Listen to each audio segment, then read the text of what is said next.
네, 오늘 주신 하나님 말씀은 사무엘하 2장 1절에서 7절까지의 말씀입니다.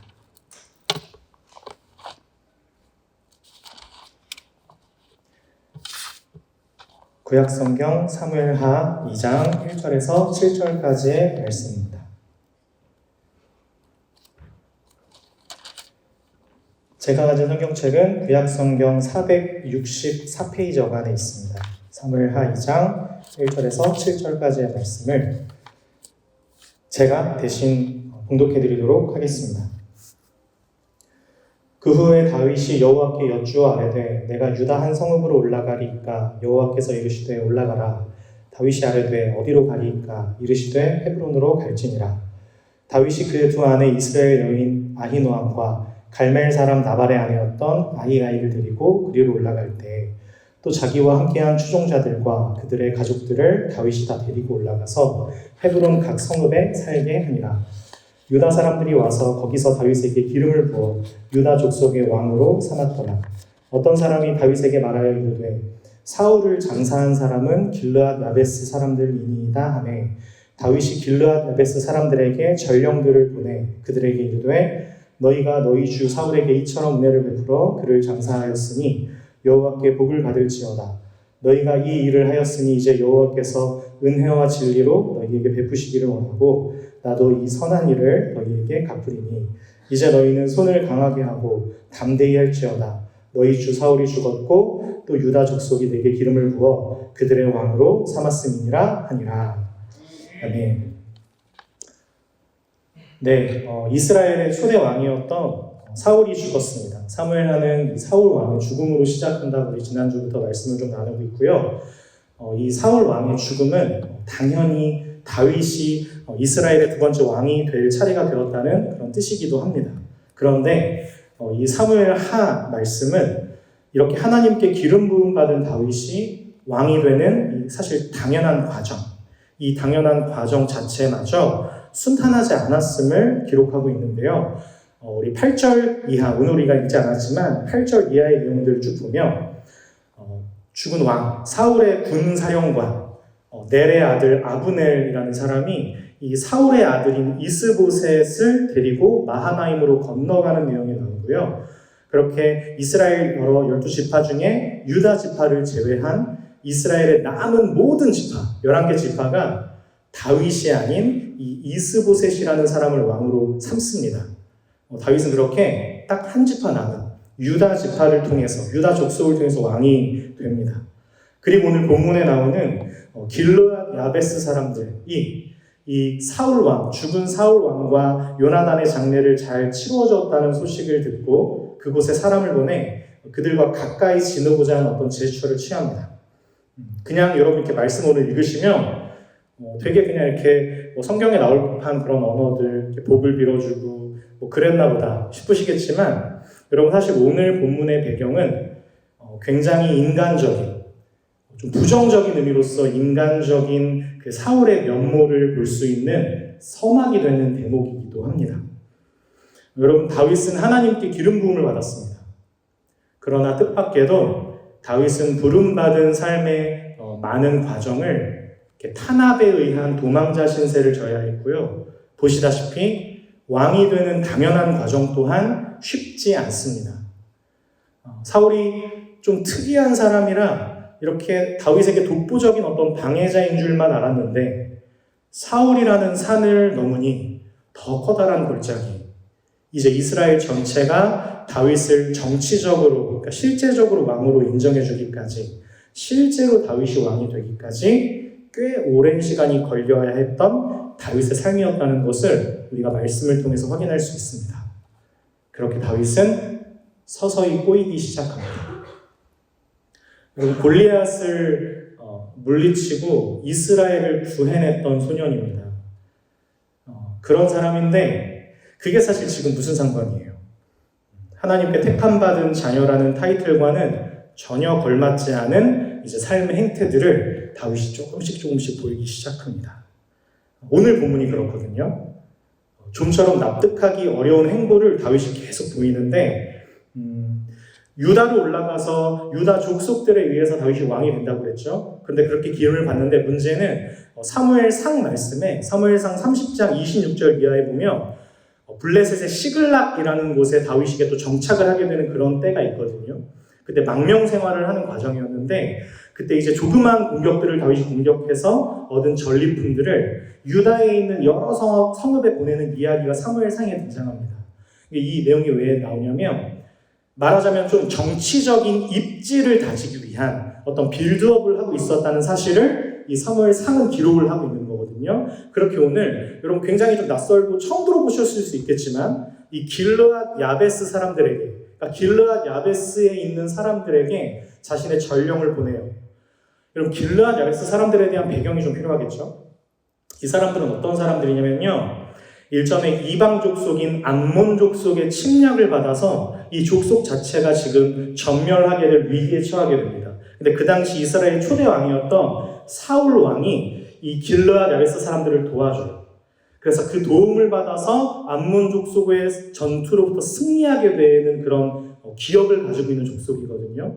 당연히 그 사람들은 사울 왕을 특별하게 생각했고 남다른 고마움이 컸던 족속이었습니다. 그런데 지금 다윗이 이 길르앗 야베스 사람들과 화친하고자 한다는 건 여러분 심지어 다른 사람도 아니라 자신을 적대시하던 다윗을 적대시하던 사울과의 인맥, 사울의 인맥과 연대하고자 하는 지금 다윗의 행보는 현재 지금 다윗 자신을 왕으로 인정하지 않고 좀 대치 상황에 있는 이스라엘 전체 지파 그리고 아직도 남아있는 사울 왕가와 대치하고 있는 그런 상황에서 여러분 그 길르앗 야베스 사람들을 자기 편으로 끌어들이려는 다윗.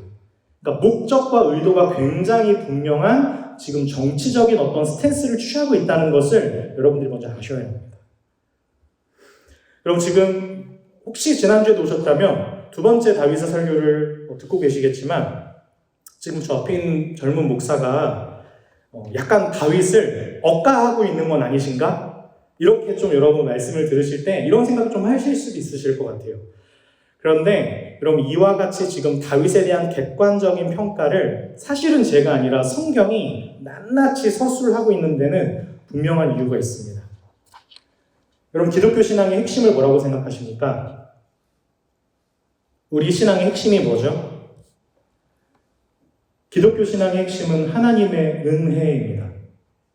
할렐루야? 근데 좀 더 권위자의 의견을 실어서 저 유명한 마틴 로이드 존스 목사님이 이렇게 얘기하셨어요. 기독교 신앙의 핵심은 하나님의 은혜다. 이제 조금 더 설득이 되시죠? 제가 말하는 것보다. 네. 당연합니다. 훌륭하신 분의 고백이라 그렇지 않고요. 기독교 신앙의 핵심은 하나님의 은혜입니다. 그래서 여러분 구원이라는 것을 설명하는 또 다른 표현일 뿐만 아니라 우리가 믿는 신앙 전체를 한 단어로 정리하면 복음이라고 할 수 있습니다. 복음. 좋은 소식입니다. 기쁜 소식. 여러분 그러면 왜 우리가 믿는 이 믿음, 이 이야기에 대한 이 모든 서사의 그 핵심을 복음이라고 왜 설명합니까? 왜 복음이죠? 왜 기독교 신앙을 은혜로 특징하고 복음이라고 얘기할 수 있습니까? 야, 기독교가 왜 복음이야? 이렇게 누가 물어보면 뭐라고 답하시겠어요? 왜 복음이죠? 그냥 복음이야, 새끼야. 그냥 교회 와봐.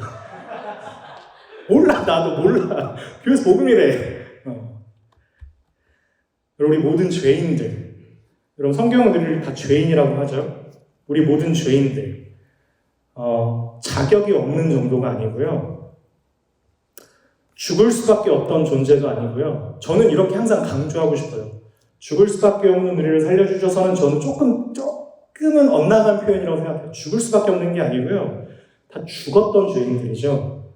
다 죽었던. 바울의 표현으로 조금 과격하게 표현하자면 시체였던. 사망의 권세 아래 종노릇하던. 파멸이 운명이 되었던. 심판받아 마땅한. 하나님의 진노의 손에 붙들린. 그런 뜻으로서의 죄인이죠. 죄인들에게 은혜를 베푸시고 사랑하셔서 하나님의 자녀라는 우리가 내어버렸던 그 자리로 다시 우리를 부르셨다는, 사실은 다시 부르신 게 아니라 여전하셨던, 한 번도 우리를 향한 그 마음을 꺾지 않으셨던 이 사실이 기독교의 핵심이기 때문에 기독교 신앙의 핵심을 은혜, 우리는 복음이라고 하는 것이죠. 이렇게 나중에 설명하시면 됩니다. 그래서 여러분, 우리가 하나님의 은혜라는 것을 얘기할 때 가장 중요한 것은 인간에게는 아무런 자격이 없다는 것입니다. 이것이 전제입니다. 여러분, 은혜라는 걸 설명할 때 가장 중요한 내용입니다. 인간에게는 아무 자격이 없습니다. 그게 설령 다윗 할아버지라도 사무엘하는 이걸 우리에게 가르쳐주고 싶은 겁니다. 여러분, 우리가 분명 모든 것을 통해 배워야 합니다. 사람을 통해서도 배워야 하죠. 마땅합니다.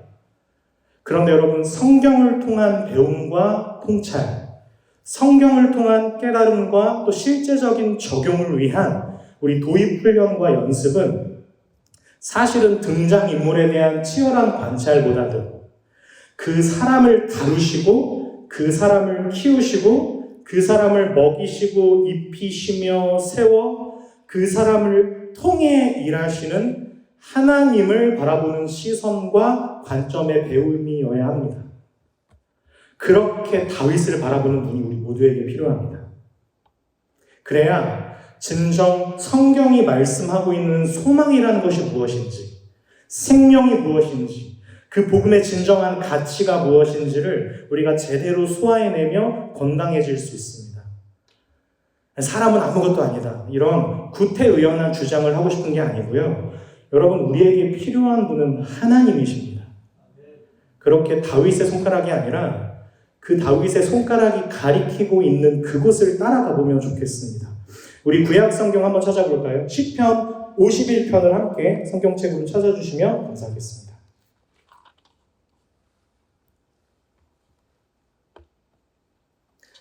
시편 51편.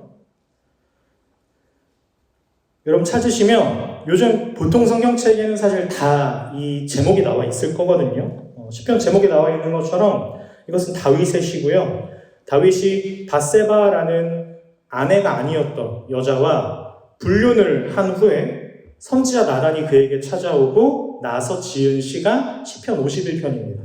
그러니까 불륜을 일으키고 나서 회개한 시라고 할 수 있는데요. 우리 51편 1절부터 5절을 저와 함께 교독해보고 5절 같이 한번 읽겠습니다. 제가 먼저 읽습니다. 하나님이여, 주의 인자를 따라 내게 은혜를 베푸시며 주의 많은 긍휼을 따라 내 죄악을 지워주소서.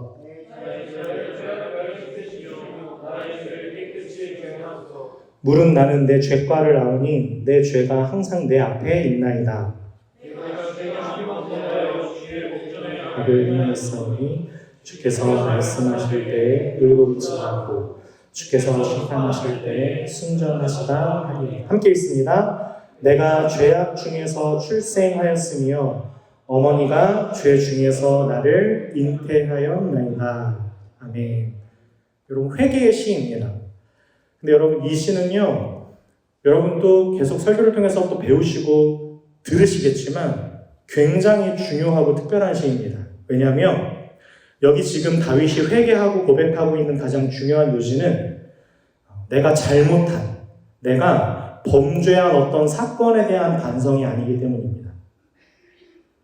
범죄할 수밖에 없는 인간인 나 자신을 찢으며 회개하고 있다는데 이 시의 중요성이 있습니다. 그러니까 하나님, 내가 정말 너무 나쁜 짓을 했습니다. 하나님 용서해 주세요가 아니고요. 나는 항상 죄를 지을 수밖에 없는 존재입니다. 나를 새롭게 빚어주십시오가 이 회개 시의 핵심이기 때문입니다. 이 회개를 하기까지 다윗에게 벌어졌던, 아니죠, 다윗이 벌였던 이 최악의 사건은 여러분 사무엘하 5장, 다윗이요 드디어 이스라엘 전체 왕으로 등극합니다. 그 어려운 과정을 뚫고 이제 졸업을 해서 그토록 그토록 소망하고 고대했던 삶의 안정기를 찾아요. 그냥 주어지는 게 아니라 정말 열심히 했거든요. 정말 열심히 했어요. 그렇게 이스라엘 전체 왕으로 다윗이 세워지고 이제 주변 국가들을 이 이스라엘이 정리해가기 시작합니다.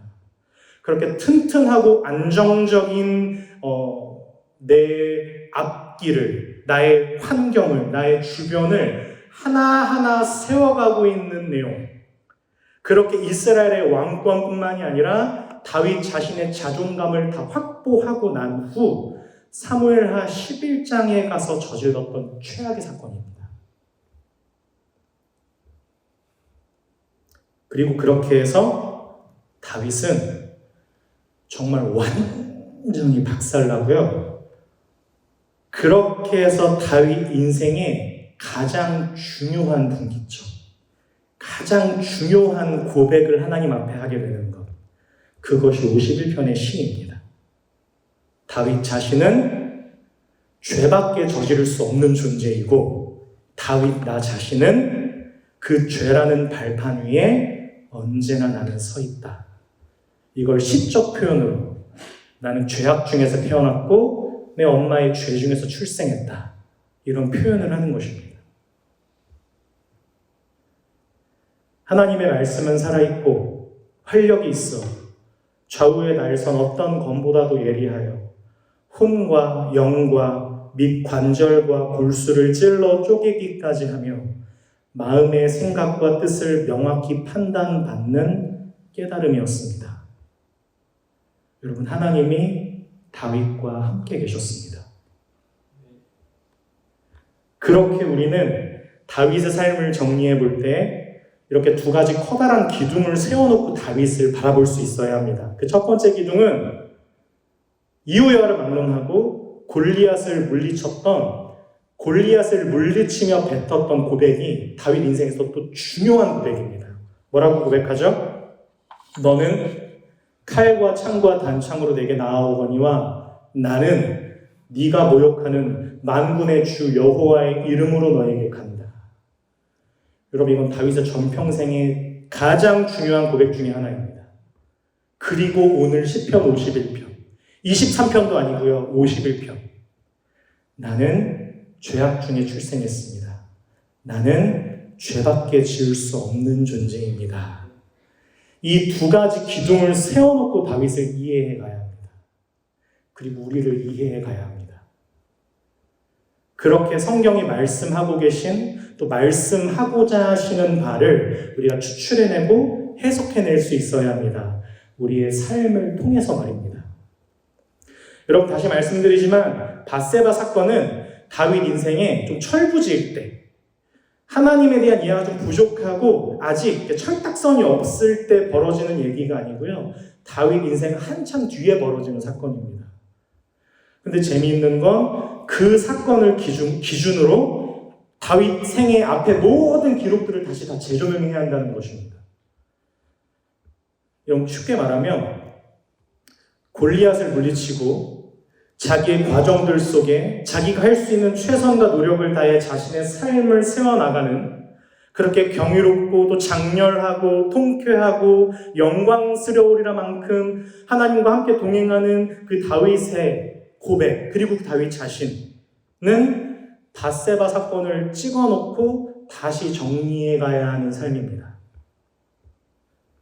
되돌아보자면 골리앗 앞에서 소리쳤던, 골리앗 앞에서 분명하게 고백했던 그 신앙의 고백은 사실 다윗은 아직 하나님이 누구이시며 사랑이 무엇인지를 다 모르고 한 진심이었습니다.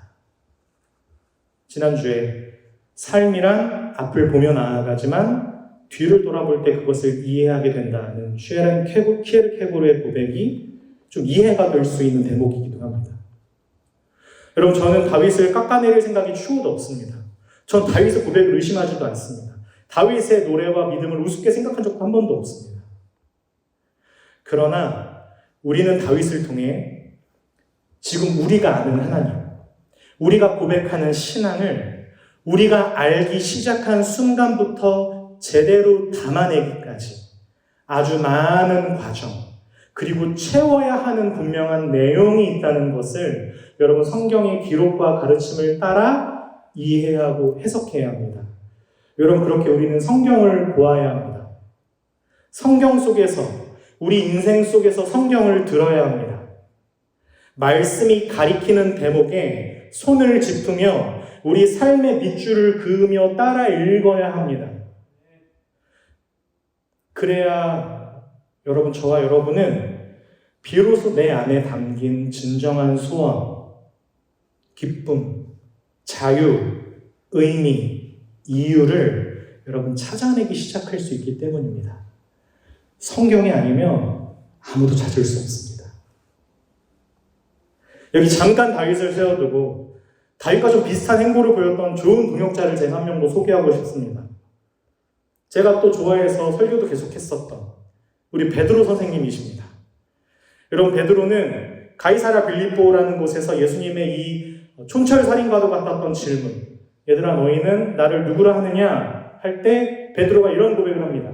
우리 말씀 PPT를 한번 띄워주시겠습니까? 마태복음 16장 16절입니다. 우리 함께 읽습니다. 시작! 시몬 베드로가 대답하여 이르되 주는 그리스도시요 살아계신 하나님의 아들이시니이다. 아멘. 할렐루야. 여기에 예수님이 어떻게 이 베드로의 고백을 칭찬하시는지 보시겠어요? 17절부터 19절입니다. 우리 함께 읽어볼까요? 19절까지 시작! 바요나 시몬아 내가 복이 있도다. 이를 내게 알게 하니는 혈육이 아니요 하늘에 계신 내 아버지시니라. 또 내가 내게 이르노니 너는 베드로라.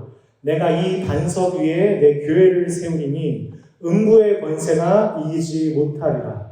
내가 천국 열쇠를 내게 주리니 내가 땅에서 무엇이든지 매면 하늘에서도 매일 것이요 내가 땅에서 무엇이든지 풀면 하늘에서도 풀리리라 하시고. 여러분 베드로의 신앙 고백은 그 주인이신 예수님께 검증받고 확인받고 칭찬받았던 고백입니다.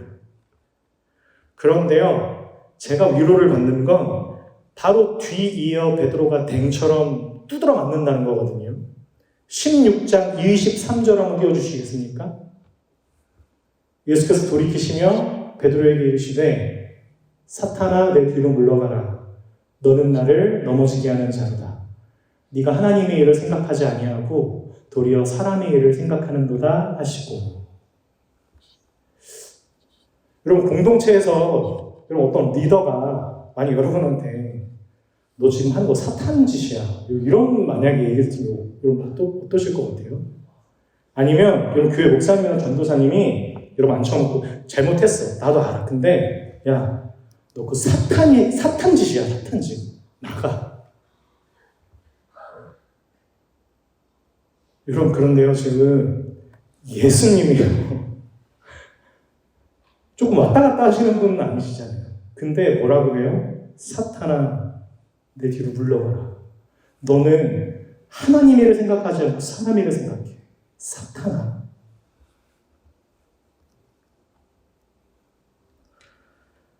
여러분 그러니 베드로의 그 멋진 신앙 고백은 그날 마지막 주님 잡히시던 밤에 여러분 저 최악이에요.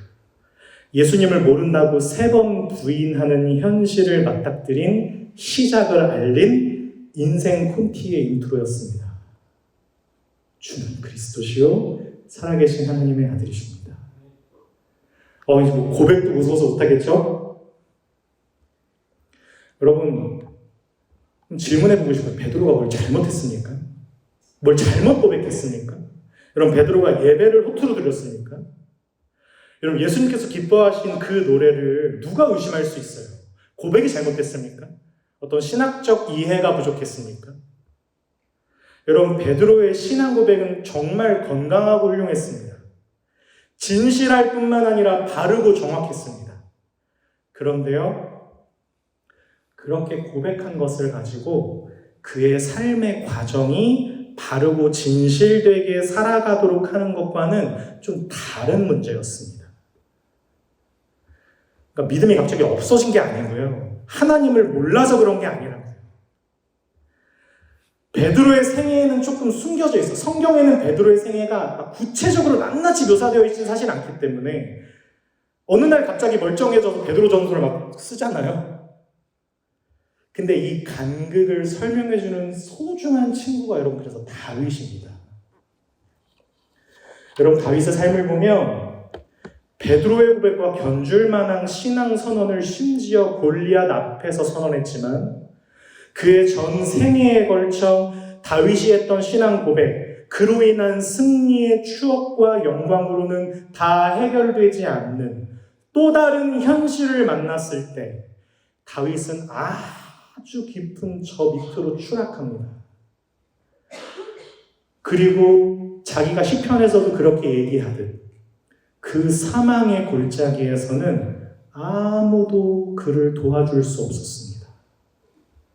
왜 도와줄 수 없었을까요? 아무도 없었으니까요. 여러분, 신앙은 추억으로 승리할 수 없고요. 세상을 쥐고 흔들 만큼의 벅찬 감격이 신앙으로 싸워 이길 수 있도록 유지시키는 동력장치도 아니었습니다. 다윗은 깨달았습니다. 울어도 소용이 없었습니다. 그는 지금까지 잘했고 해야 할 역할과 자리가 있었기에 그의 신앙을 자신의 진실한 의지와 뜨거운 열정과 진심 위에 분명 세워가고 있었습니다. 그런데 문제는 그 진심 위에 세워가고 있었다는 것이 문제입니다. 그러나 그것도 지나가는 것이었습니다. 그런 마음의 예배도 지나가는 것이었습니다. 너무 슬프지만.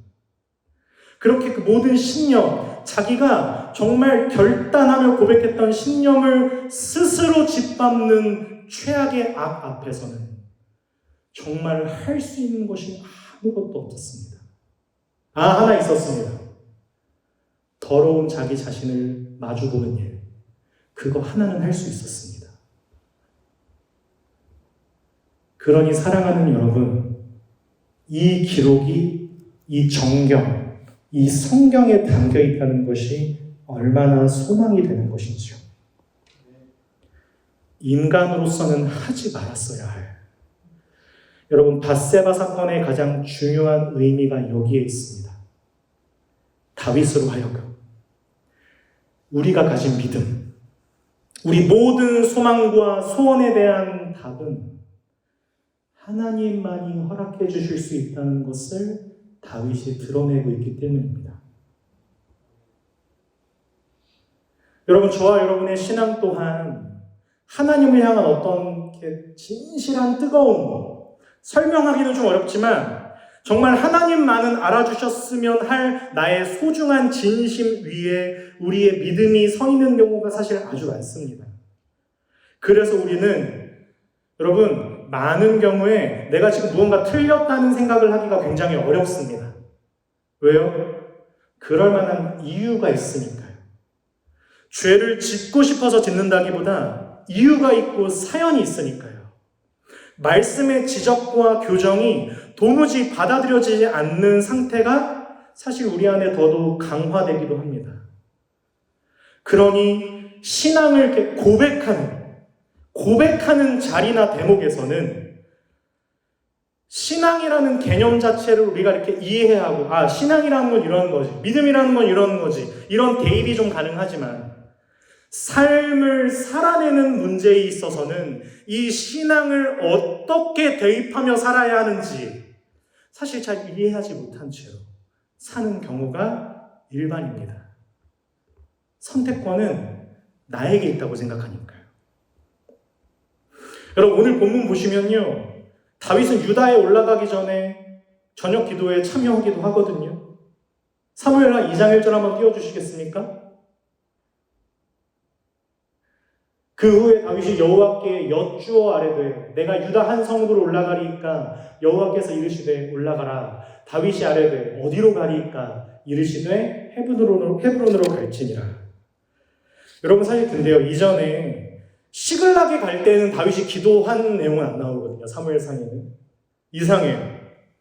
사무엘 2장에서 저는 사실 여기서 지금 다윗이 여호와께 여쭈었다는 게 조금 이해가 잘 안 돼요. 왜 기도를 했는지 모르겠어요. 웃긴 사람이에요. 지가 하고 싶을 때는 또 기도를 해. 근데 사실 뭐가 이상해요? 우리랑 똑같죠. 다윗도 그랬어요. 다윗도 앞뒤가 좀 안 맞는 대목이 너무 많습니다.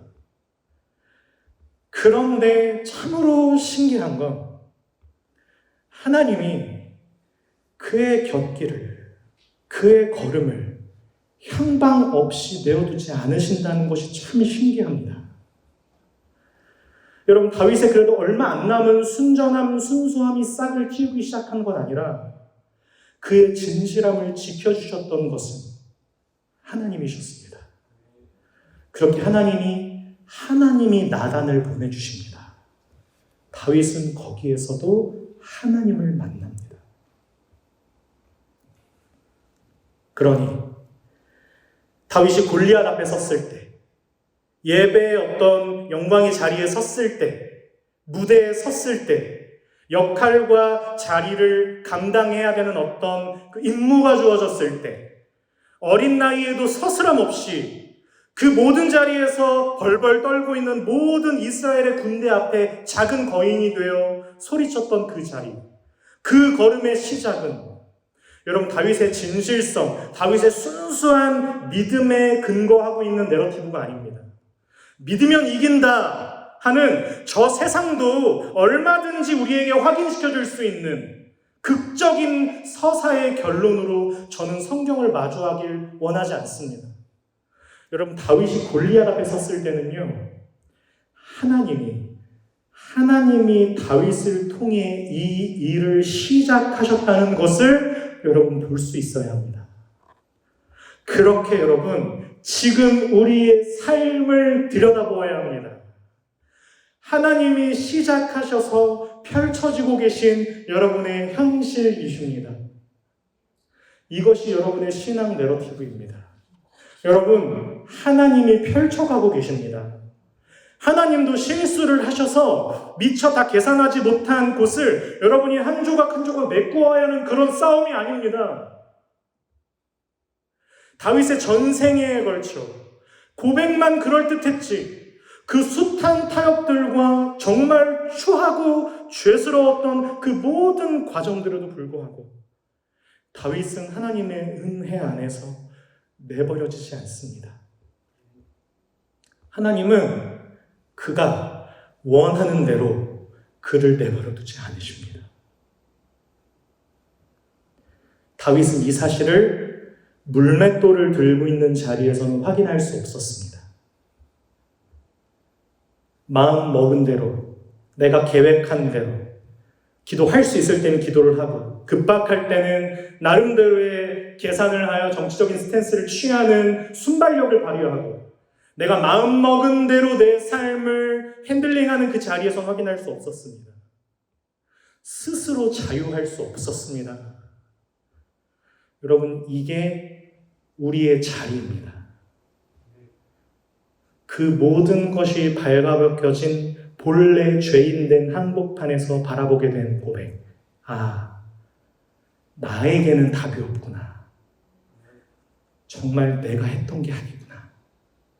진짜 내가 견뎠다고 생각했는데 그거 내가 한 거 아니구나.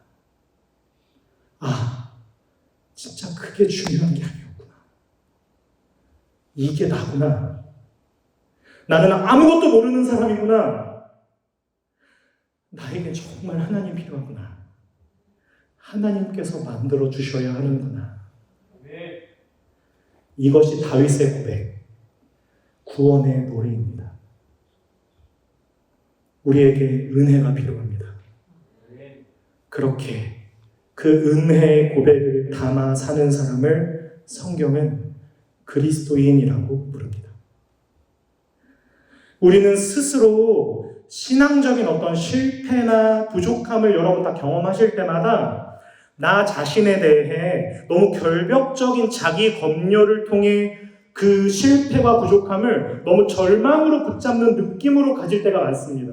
무슨 말이냐면 너무 스스로의 무능함과 무가치함 같은 것으로 내 과정 속의 실패와 거dim을 인식한다고요.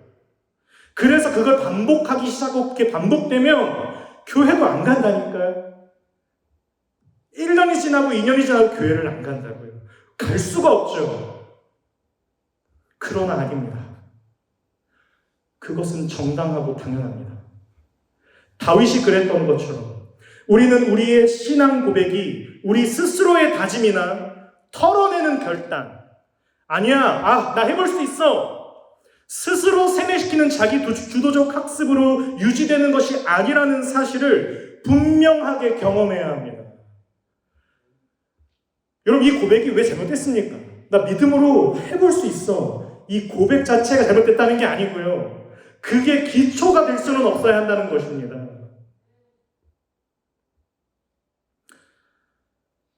하나님이 은혜를 주시지 않으면, 그래서 정말 내가 이렇게 기도를 하지 않으면, 약속을 붙드는 신앙인으로서의 분명한 이해와 과정과 내용이 나에게 필요하다는 사실을, 여러분, 그렇게 비로소 기도하게 되는 것입니다. 그러니 여러분, 순종하지 않는 문제를 성향과 소극적 자세 정도로 취급하는 것은 아주 커다란 오산입니다. 그것은 아주 적극적인 교만함입니다. 물어야 합니다. 말씀을 통해 확인해 보는 것입니다. 말을 좀 듣는 것입니다. 그렇게 확인해 나가는 삶의 모든 과정을 통해 비로소 나의 약함을 마주할 수 있게 되며, 저 찬양의 어떤 고백처럼 내 약함을 자랑할 수 있게 되며, 나의 부족함을 누가 이렇게 건드리면 평소에는 진짜 멀쩡하고 따뜻한 사람인 것처럼 보였으나, 굉장히 젠틀해 보였으나, 그 어떤 걸 건드리면 누구도 나를 건들 수 없는 고슴도치가 되어버리는, 나의 부족함을 인정하지 않는 그런 태도가 아니라 나의 부족함을 이렇게 인정할 수 있게 되는 겸손함, 자기 혐오, 자기 연민, 자기 비난이 아니라, 결벽적인 자기 검열이 아니라 자기 부인의 자리로 나아가는 제자가 되는 것입니다. 그때서야 여러분, 청중이 아니라 십자가를 지고 내 삶을 살아내는 제자가 될 수 있습니다.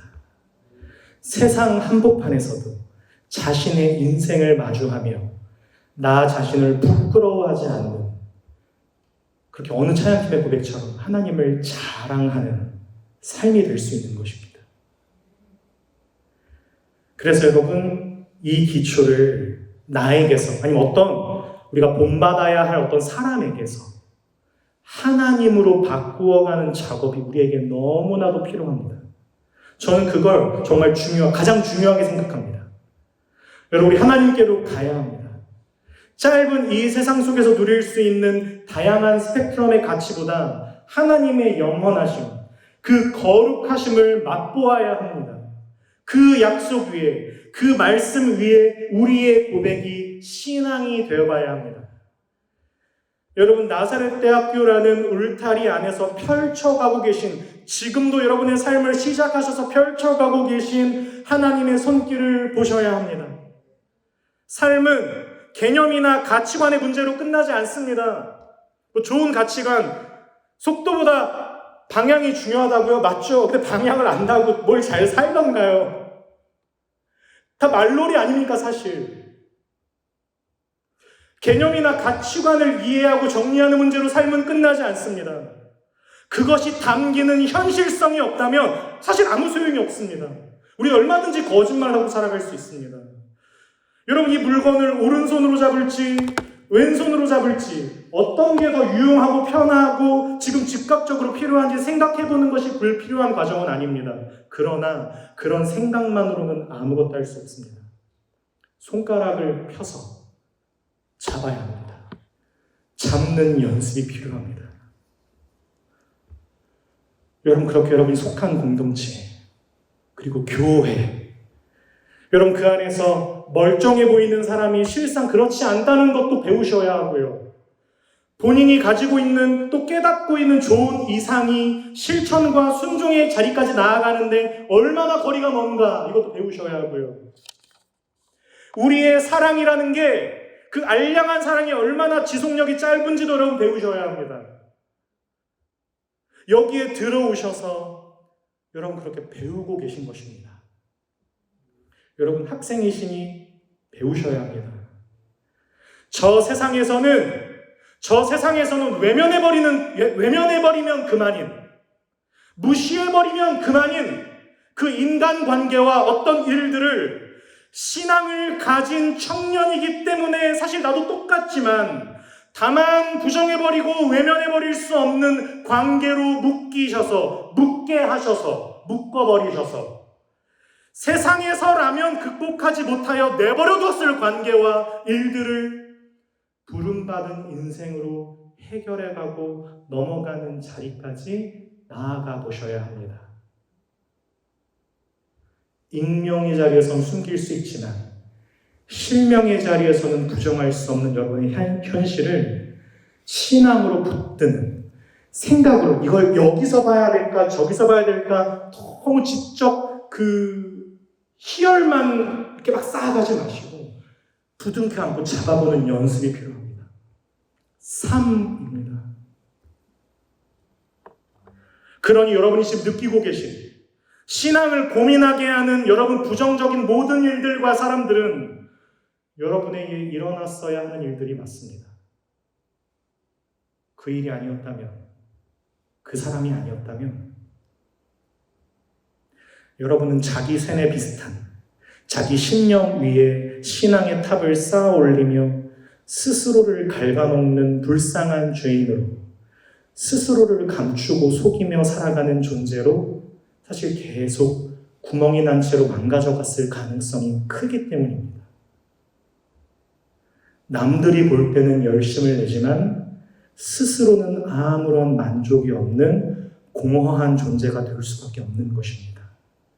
그래서 인간에게는 하나님이 필요합니다.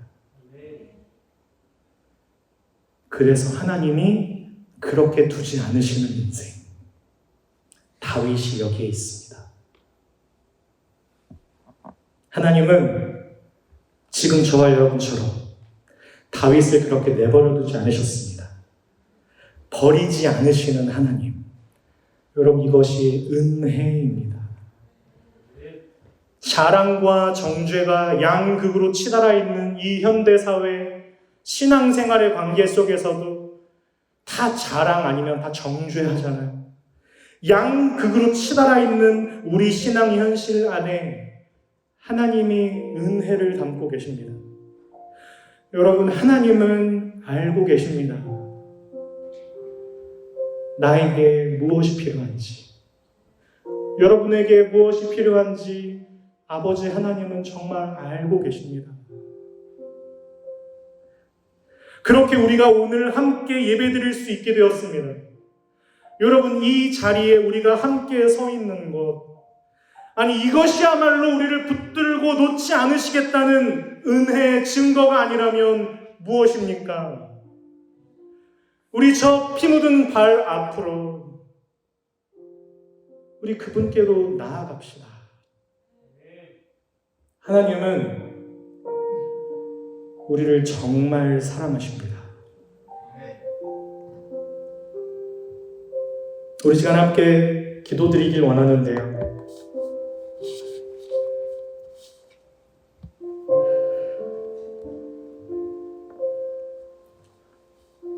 사실 너무 진부한 표현인 것 같아서 잘 제가 사용하진 않았지만, 그리고 사실 표현의 어폐도 있어서 그렇게 문법적으로 맞지도 않지만 우리 오늘 하나님을 만나야 합니다. 여기 계신데요. 우리 안에 살아계신 하나님을 보아야 합니다.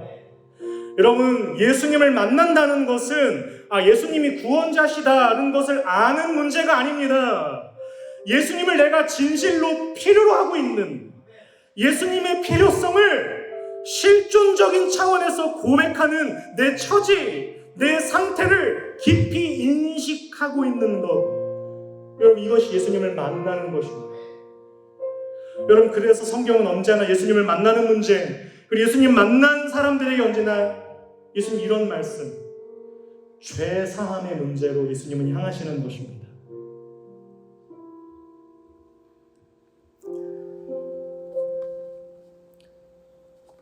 이 이야기를 별로 다루고 싶진 않았는데 엊그제 저로 하여금 많은 고민을 하게 하는 지금 사건들이 좀 벌어지고 있습니다. 뭐 우리나라에 사건이 언제 안 벌어졌나요? 근데 아직 이건 법적 처리도 이루어져야 하고 그래서 그 단체들도 공식적인 항명도 하지 않고 이렇게 그러나 그건 절대 쉬쉬한 문제가 아니라 이제 좀 정황이 달라졌으니까요.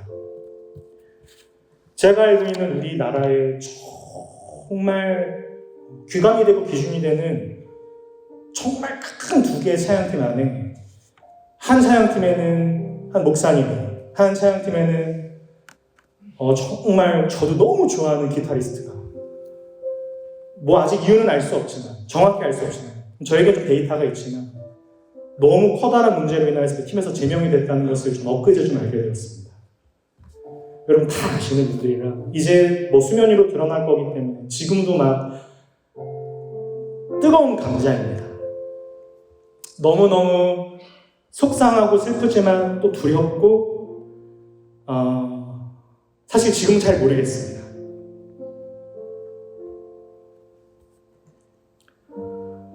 여러분 누가복음 7장에는 향유를 담은 옥합을 깨트려 예수님 발 앞에 부어 예수님을 자신의 머리털로 닦아드리는 여인이 등장합니다. 여러분 이 여인은 동네에서도 유명한 죄인이었습니다. 아마 창녀였을 가능성이 농후합니다. 온 동네가 아는 여자입니다. 아무도 편들어주지 않는 비참한 여자였습니다. 그런데 이 여인은 그 성경 본문에서 유일하게 예수님을 알아보고 예수님께 나아가 죄사함을 구하고 은혜를 구하여 자신이 표현할 수 있는 가장 아름다운 감사의 고백과 사랑을 구체적인 방법으로 표현하였습니다. 자신의 옥합 안에 향유를 담아 예수님 발 아래 깨뜨려 자신의 머리털로 예수님의 발을 닦는, 그렇게 예수님이 그녀에게 말씀하십니다. 내가 내 죄를 사하였다. 그러니 평안히 가라. 여러분 꼭 기억하셔야 할 사실은 이 사건이 이미 전제하고 있는 이야기, 우리는 다 알고 있는 이야기.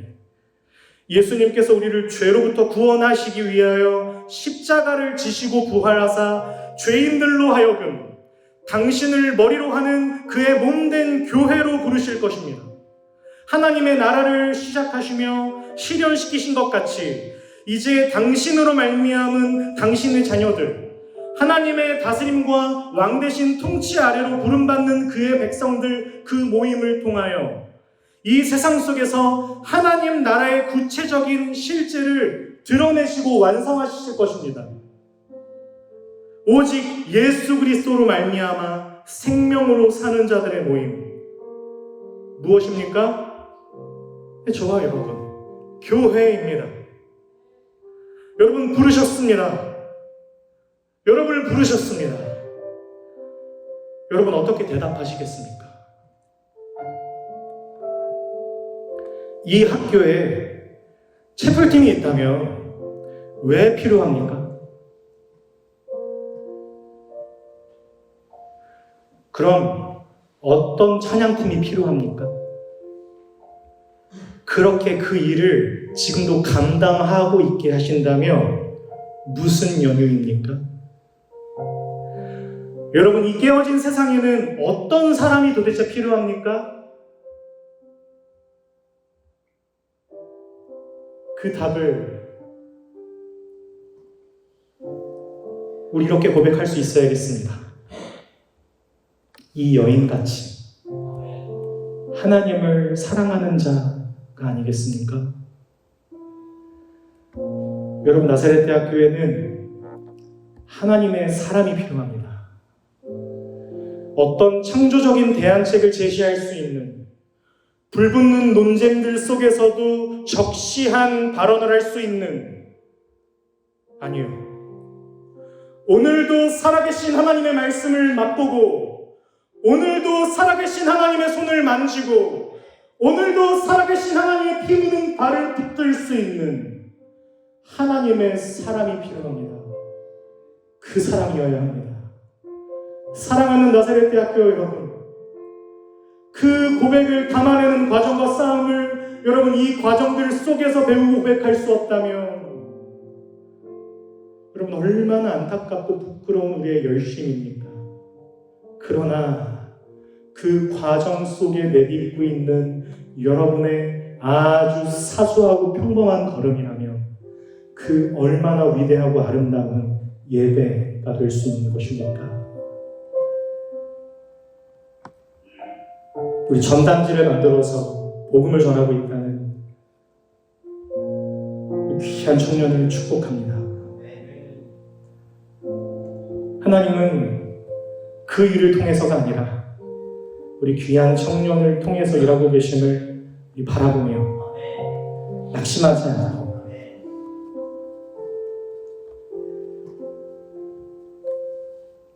삶을 부끄럽게 생각하지 않고 하나님의 아름다우심을 더 맛보며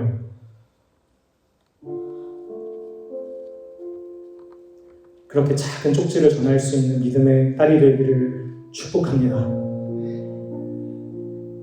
그리고 저도 우리 모두도 그렇게 살아가길 소망합니다. 우리의 삶의 작은 조각을 하나님 앞에 내어드리며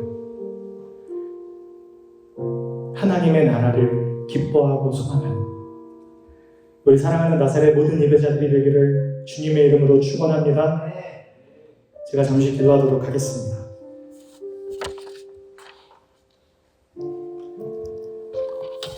고맙고 사랑이 많으신 우리 주 하나님 아버지 감사드립니다. 하나님 감사합니다.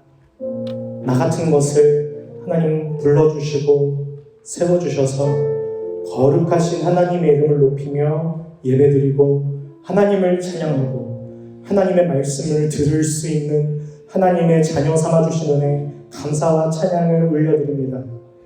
하나님이 아니셨다면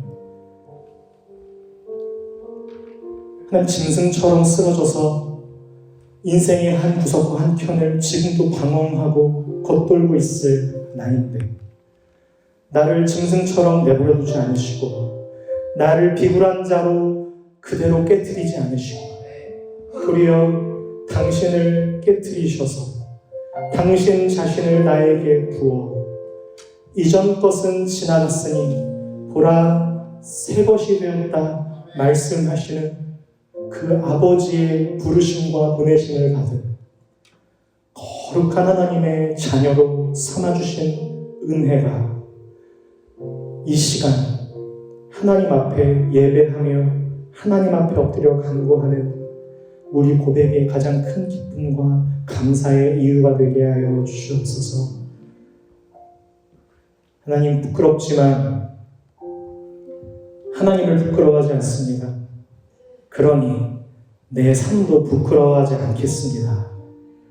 기꺼이 말 구유에 누이셔서 이 땅 가운데 찾아오신 예수님, 말 구유 같은 나의 인생 속에서도